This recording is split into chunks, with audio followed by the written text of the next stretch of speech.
In this video, we'll describe how to include known variant structures, such as pedigree information, into a linear mixed model analysis using ASReml-R version 4.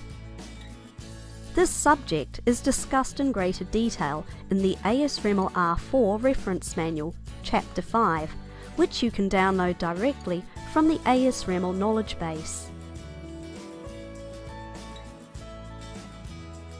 In a genetic analysis, we have phenotypic data on a set of individuals that are genetically linked via a pedigree. The genetic effects are therefore correlated and, assuming normal modes of inheritance, the correlation expected from additive genetic effects can be derived from the pedigree, provided all the genetic links are present.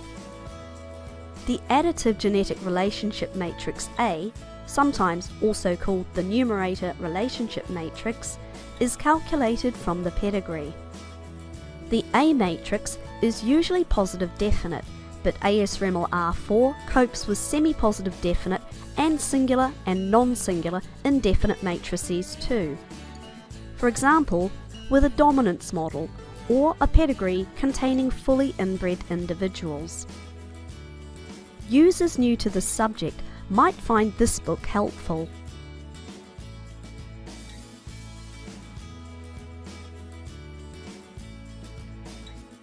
These equations illustrate how the additive genetic relationship matrix A, derived from the pedigree information, is incorporated into the linear mixed model. Henderson's mixed model equations are then used to estimate the fixed and random effects.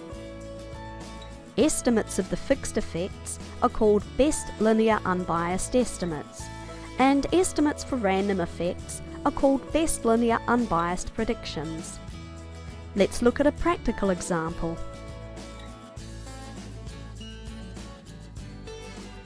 We'll use the data in Harvey, which is one of the example datasets in the ASReml-R package.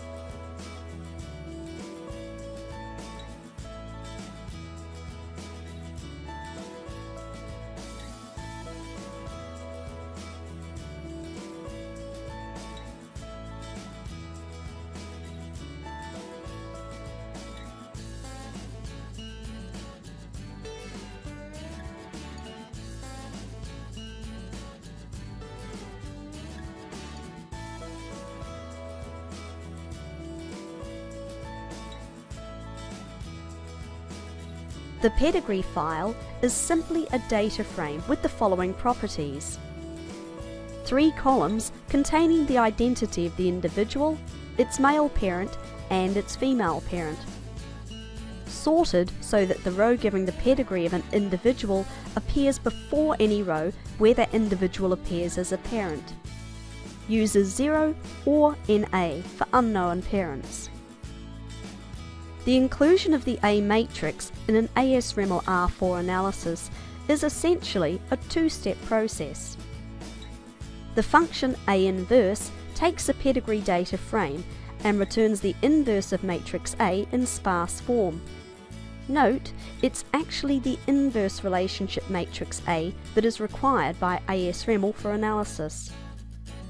The matrix from step 1, A inverse, is included in an ASReml analysis using the variance model VM function. If you've used ASReml-R version 3, we'll show how the process differs later in this video.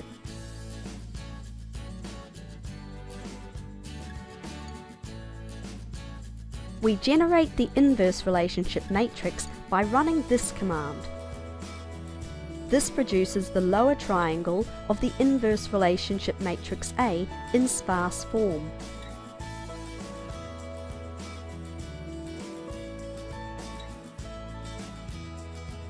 Let's print out the first 20 rows.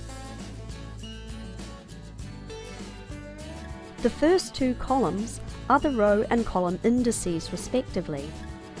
The third column contains the inverse matrix element.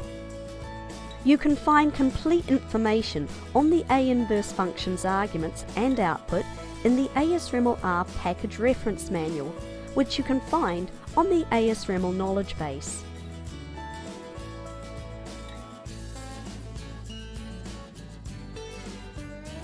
We can now analyse average daily weight gain, Y3, in the harvey.dat file, using the pedigree information from harvey.ped.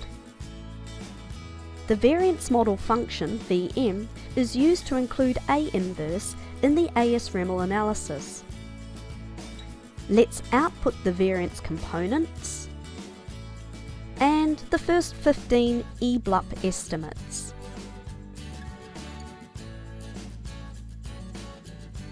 This is an example of an individual animal model which has an estimated additive variance and an animal model residual.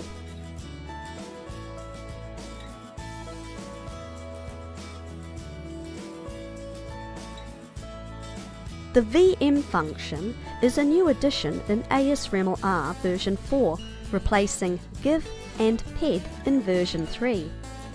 In addition, ASReml.A-inverse has been renamed A-inverse. Let's compare how we would fit the animal model in the two versions.